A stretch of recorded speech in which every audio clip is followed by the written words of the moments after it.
Hi hello welcome to Swarnateja YouTube channel. First time video చూస్తున్న వాళ్ళు subscribe చేయండి. ఈరోజైతే నేను బీరకాయ పచ్చి రొయ్యల కూర వండుతాను. ముందైతే స్టవ్ ఆన్ చేసుకుని కడాయి పెట్టుకోండి. కడాయి వేడయిన తర్వాత ఆయిల్ వేసుకోవాలి. నేనైతే 3 టేబుల్ స్పూన్ ఆయిల్ పోసుకుంటున్నాను. 1 కేజీ బీరకాయలు, 1/2 కేజీ రొయ్యలు తీసుకున్నాను నేను.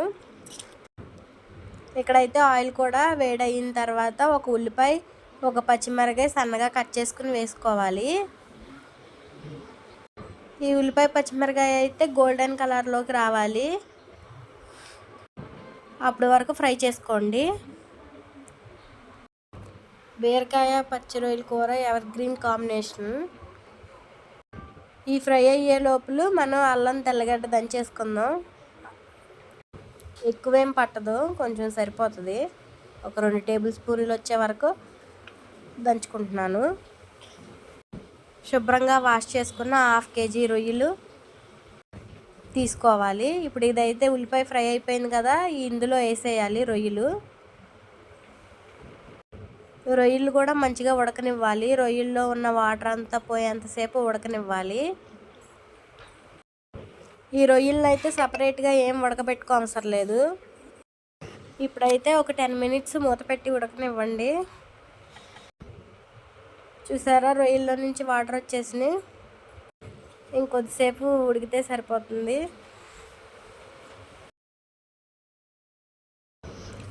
ఇంకో 5 మినిట్స్ దాకా ఉడకనివ్వాలి. ఈ పచ్చి రొయ్యలు అయితే ఎందులో అయినా వేసుకోవచ్చు. రొయ్యల ఫ్రైగా కూడా బాగుండిద్ది.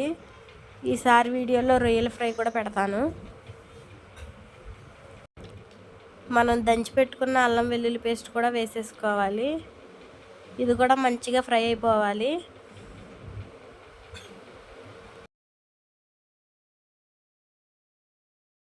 దీన్ని కూడా కొద్దిసేపు మూత పెట్టుకుని ఫ్రై అవ్వనివ్వాలి.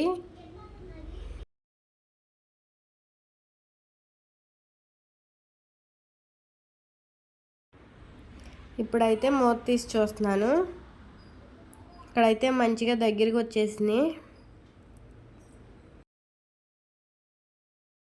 ఇలా అడిగంటకుండా ఇలా తిప్పుకుంటూనే ఉండాలి, లేకపోతే అడిగంటేసిద్ది. ఈలోపు మనం సన్నగా కట్ చేసుకున్న బీరకాయ ముక్కలు ఉన్నాయి కదా, అవి అయితే ఇందులో వేసేసుకోవాలి. మనం ఇంకా ఏం వాటర్ పోయనవసరం లేదు. రొయ్యల్లో నుంచి వచ్చిన వాటర్, బీరకాయలో నుంచి వచ్చిన వాటరే సరిపోతాయి. ఈ బీరకాయలను అయితే మంచిగా మగ్గనివ్వాలి. రొయ్యలు బీరకాయలు కలిసేలాగా తిప్పేసుకోండి. తిప్పుకుని చక్కగా మూత పెట్టేసుకోవాలి, అవే మగ్గుతాయి.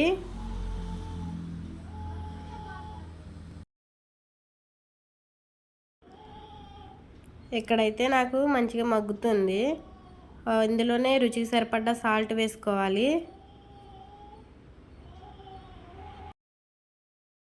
దీన్ని అయితే మంచిగా తిప్పేసుకొని మళ్ళీ మూత పెట్టేసుకోండి. ఒక 10 మినిట్స్ దాకా అలా వదిలేయాలి. అప్పుడైతే చక్కగా మగ్గిపోతాయి.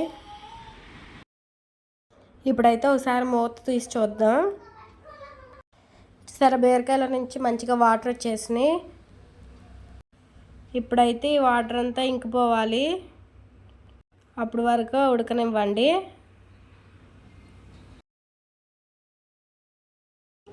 ఇందులోనే ఒక చిటికెడు పసుపు కూడా వేసుకోవాలి. ఇంకొక 10 మినిట్స్ దాకా మూత పెట్టి ఉడకనిచ్చిన తర్వాత కొద్దిగా వాటర్ ఉంటాయి. ఈ వాటర్ కూడా కొంచెం ఇంకిన తర్వాత ఒక 3 టేబుల్ స్పూన్లు కారం వేసుకోండి. ఇప్పుడైతే స్టవ్ని సిమ్లోనే పెట్టుకోవాలి. ఈ కారం వాసన అంతా పోయే వరకు ఫ్రై చేసుకోవాలి. దీన్ని అయితే ఇప్పుడు ఒక 5 మినిట్స్ దాకా ఉడకనివ్వండి. ఇక్కడైతే 5 మినిట్స్ తర్వాత మంచిగా దగ్గరికి వచ్చేసింది కూర. చూసారా, మంచిగా అయిపోయింది, అన్నీ ఉడికిపోయినాయి. ఇందులోనే ఒక గరం మసాలా కొద్దిగా వేసుకోండి. కొత్తిమీర కూడా వేసుకోండి. అసలు బీరకాయ తినని వాళ్ళు కూడా మంచిగా తినేస్తారు ఇలా ఏమన్నా నాన్ వెజ్ చేసేస్తే. ఇంకొద్దిసేపు ఇలా ఉంచి స్టవ్ ఆఫ్ చేసేసుకోండి. రెడీ అయిపోయినట్టే. ఇంతేనండి, బీరకాయ పచ్చి రొయ్యల కూర రెడీ.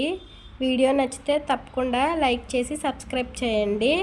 అలానే మీ ఇంట్లో ట్రై చేసి కామెంట్స్ పెట్టండి.